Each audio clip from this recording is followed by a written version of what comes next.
తాకట్లో ఉన్న మీ బంగారాన్ని విడిపించి ఆ రోజు ఆన్లైన్ రేటుకి కొంటాం. Sharma gold company. నమస్కారం, వెల్కమ్ టు సుమన్ టీవీ. నేను గీతాంజలి. శ్రావణ మాసం ప్రతిరోజు విశేషమే. ఇక ఆగస్టు 4వ తారీఖు రెండవ శ్రావణ సోమవారం. మొదటి శ్రావణ సోమవారం చాలా చక్కగా శివపూజ చేసుకున్నాం మనందరం కూడా. మరి ఈ రెండవ సోమవారం విశేషం ఏంటి? ఆ రోజున ఏ నక్షత్రం ఉంది, అలాగే తిథి ఏమిటి, ఆ రోజున ప్రత్యేకంగా ఏమన్నా మనం పరిహారాలు పాటించవచ్చా ఏమైనా సమస్యలకి, అలాగే ఎటువంటి పూజా విధానం అసలు చేసుకోవాలి? శ్రావణ మాసంలో శివయ్య ఆరాధన ఎంతో శ్రేష్టం, ఎంతో ప్రముఖం అని చెబుతూ ఉంటారు. మరి ఏ విధంగా మనం శివయ్య ఆరాధన చేసుకోవాలో, ఇంట్లో చేసుకుంటే సరిపోతుందా లేకుంటే మనం ఆలయానికి వెళ్ళాలా, ఏ విధంగా అనేది తెలుసుకుందాం. వివరించేందుకు ప్రస్తుతం మనతో పాటు ఉన్నారు ప్రముఖ జ్యోతిష్యులు బ్రహ్మశ్రీ నందిబట్ల శ్రీహరి శర్మ గురువు గారు. వారితో మాట్లాడదాం. గురుగారు నమస్కారం అండి. వాగర్థ వివ సంపృక్తౌ వాగర్థ ప్రతిపత్తయే జగతః పితరౌ వందే పార్వతీ పరమేశ్వరౌ. ఆదిత్యాయ చ సోమాయ మంగళాయ బుధాయ చ గురుశుక్ర శనిభ్యశ్చ రాహవే కేతవే నమః. శృంగేరి జగద్గురు పీఠాధిపతులకి, కంచి పీఠాధిపతులకి నమస్కారములు తెలియజేసుకుంటూ కార్యక్రమాన్ని ప్రారంభిద్దాం. గురుగారు, రెండవ శ్రావణ సోమవారం ఆగస్టు 4వ తారీఖు. ఆ రోజు ఇంకా విశేషం ఏమన్నా ఉందా అండి?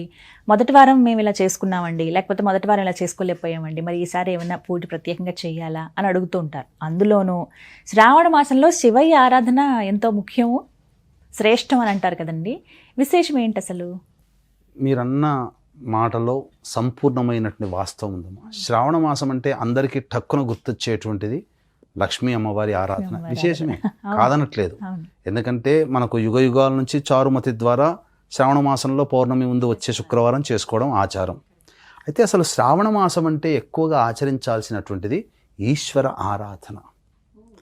చాలా ఈశ్వరుడికి చాలా ప్రీతికరం. పైగా ఈ సోమవారము దశమి తిథితో కలిసి వచ్చింది, అనురాధ నక్షత్రంతో కలిసి వచ్చినటువంటి సోమవారం. పైగా బ్రహ్మయోగం కూడా ఉన్నటువంటిది. కాబట్టి ఈ యొక్క దశమి తిథిని ఆశా దశమి అని అంటారు. అంటే మనుషులకు ఉండేటువంటి ఆశలు, ఆశయాలు, కోరికలు ఉంటాయి కదా, అవన్నీ పరమేశ్వరానుగ్రహం వల్ల తీరుతాయి అని చెప్పి మనకు శాస్త్రం. కాబట్టి ఇటువంటి దశమి తిథి నాడు వచ్చేటువంటి అమూల్యమైనటువంటి యోగాన్ని వీక్షించేటువంటి ప్రేక్షకులందరూ కూడా వినియోగించుకోవాలి. ఎందుకంటే మళ్ళీ మళ్ళీ సమయాలు రావు. అదే కదండి అసలు. పైగా సోమవారం అవ్వడం, అనురాధ నక్షత్రం, పైగా శని నక్షత్రం అది. పైగా బ్రహ్మయోగం అనేటువంటిది 7:03 వరకు ఉంది ఉదయం పూట.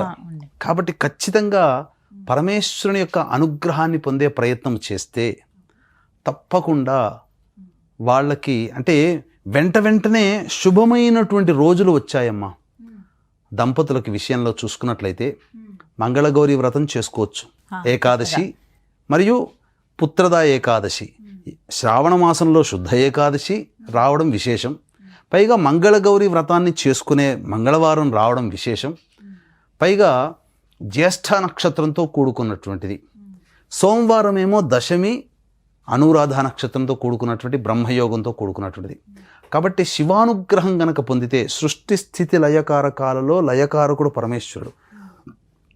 మనకేదైనా కర్మ పెండింగ్ ఉంది, ఆ కర్మ ప్రభావం వల్ల మనము అనుకున్నంతగా మనం రీచ్ కాలేకపోతున్నాము.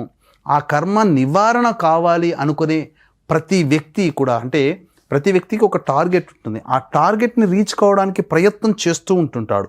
ఆ ప్రయత్నంలో దగ్గర దాకా వచ్చి వెనక్కి వెళ్ళిపోవడం లాంటివి మనిషికి బాధ కలిగిస్తుంది. కాబట్టి అటువంటి కర్మదోషాన్ని తొలగించే అవకాశం ఈ సోమవారం రోజున 4వ తారీఖు రోజున రావడం అనేటువంటిది చాలా విశేషము. కాబట్టి కర్మ దోషాన్ని తొలగించుకోవాలని కర్మబద్ధులైనటువంటి ప్రతి సనాతన ధర్మాన్ని పాటించే ప్రతి వ్యక్తి కూడా ఈ రోజున శివారాధన చేసి తీరవలసిందే. ఆ ఈశ్వరునికి ప్రధానంగా శివో అభిషేక ప్రియ, అలంకారో విష్ణు ప్రియ. కాబట్టి ఈశ్వరుడికి అభిషేకం అంటే చాలా విశేషం. అయితే అభిషేకము అనంటే అసలు సిసరైన అర్థం అంటే శుద్ధమైనటువంటి జలముతో ఈశ్వరుడికి స్నానం ఆచరింప చేయడమే అభిషేకము అని అంటారు. ఇప్పుడున్నటువంటి ప్రస్తుత తరంలో అభిషేకం అంటే అర్థాలు మారిపోయి జలాభిషేకము, పుష్పాభిషేకము అని, తర్వాత రకరకాల పండ్ల రసాల అభిషేకము అంటే మాత్రం నీటితోనే చేసేది. కాబట్టి చాలా శుద్ధమైనటువంటి పవిత్రమైనటువంటి జలాన్ని తీసుకొని సూర్యోదయాత్ పూర్వమే లేచి కాలకృత్యాదులు తీర్చుకొని శివనామ స్మరణ చేసుకుంటూ, చాలామంది చేసేటువంటి తప్పేందంటే ఓం నమ శివాయ ఓం నమ శివాయ అంటుంటారు. అది మూలమంత్ర ఉపదేశం గురువు గారు ఇస్తేనే తీసుకోవాలి తప్ప ఎవరు పడితే వాళ్ళు ఆ పదాన్ని పలకకూడదు. శివాయ నమః అంటూ పలకరించినా అదే నామ ఫలితం కలుగుతుంది. ఇది సాక్షాత్తు శృంగేరి పీఠాధిపతులతో చర్చలో నేను అడిగినటువంటి దానివల్ల నాకు వచ్చినటువంటి సమాధానం వారి నుంచి. కాబట్టి ప్రేక్షకులందరూ ఓం నమ శివాయ అనేది పక్కకు పెట్టి శివాయ నమః అంటూ జపం చేయండి. తప్పకుండా ఆ ఈశ్వరుడు అతి శీఘ్రముగా పలుకుతాడు. ఎందుకంటే అది బీజాక్షరము, ఉపదేశం లేనిది చెయ్యకూడదు. ఇక సంబంధించి పరమేశ్వరునికి ఇష్టమైనటువంటి పూలు ఉంటాయేమో కొన్ని, కరవీర పుష్పములు అని, అంటే గన్నేరు పుష్పాలు. మీరు నార్త్ సైడ్ చూసినా నార్త్ సైడ్ ఎక్కువగా ఈ యొక్క చామంతి పుష్పాలతో, గడ్డి చామంతి పుష్పాలతో పూజిస్తారు.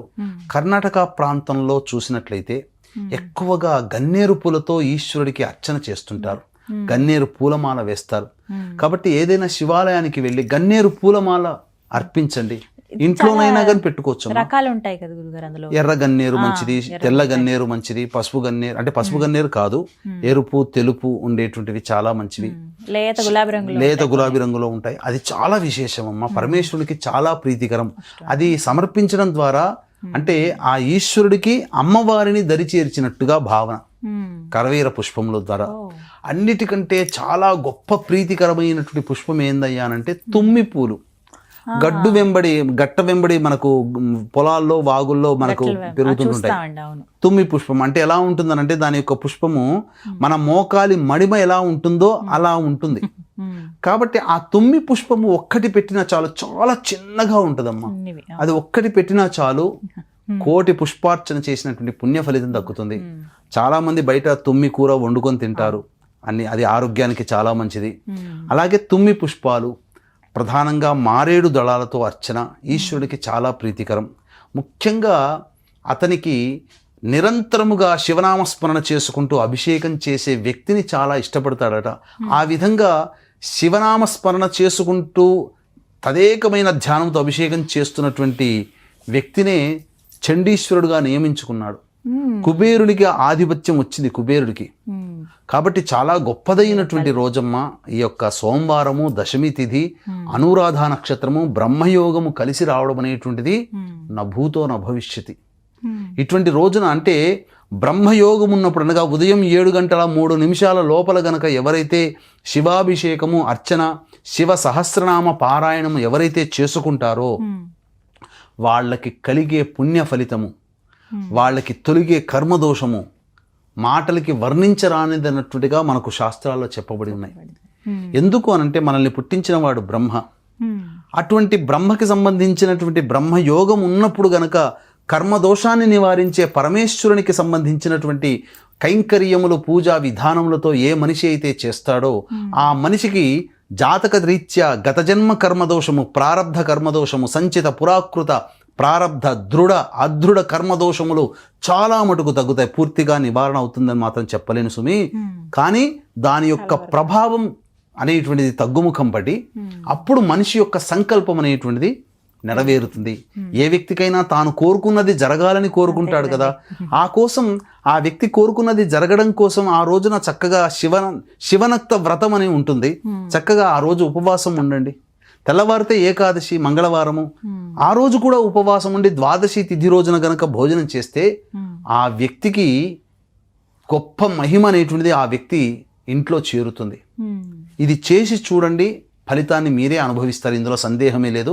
శ్రావణ మాసం, కార్తీక మాఘ మాసాలు ఎంత పవిత్రమైనవి, ఆశ్వీజ మాసము ఎంత గొప్పదో, శ్రావణ మాసంలో శివారాధన చేయడం వల్ల అంతటి గొప్పదైనటువంటి పుణ్య ఫలితాన్ని ఏకకాలంలో, అందున సోమవారం నాడు దశమి రావడం, మంగళవారం నాడు ఏకాదశి రావడం, శివకేశవులకు అభేదమైనటువంటి విధంగా అమ్మవారిని అర్చించుకునే విధానంగా కూడా కలిసి రావడం అనేటువంటిది 2 రోజుల్లో కూడా జరుగుతుంది. కాబట్టి అందరూ కూడా చక్కగా ఆచరించి తరించండి.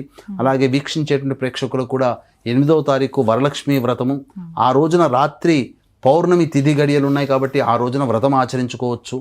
అలాగే ఈ ప్రభావం వలన జాతకరీత్యా ఉండేటువంటి సకల దోషాలు తొలగిపోవాలనే ఉద్దేశంతో ఆ 8వ తారీఖు రోజున రాత్రి 9 గంటలకి ఈ సంబంధించినటువంటి జాతకరీత్యా కలుగు విద్య, వివాహ, ఉద్యోగ, దాంపత్య, అనారోగ్య సమస్యల నివారణకి మరియు వృషభ, మిథున, కర్కాటక, సింహ, కన్య, వృశ్చిక, ధనస్సు, కుంభమీన రాశుల్లో జన్మించిన వారికి శనిదోష పరిహారార్థమై శనిదోష నివారణ పూజలు, హోమాలు జరిపించడం, కమలాత్మిక మూలమంత్రము, షోడశ లక్ష్మీ దేవతల యొక్క మూలమంత్ర హవనము, కమలాత్మిక మూలమంత్ర హవనము, లక్ష్మీ హవనములు జరిపించి పూజ చేసినటువంటి తామరమాల మీకు ఇవ్వడం జరుగుతుంది. కేవలం 41 మందికి మాత్రమే అవకాశము.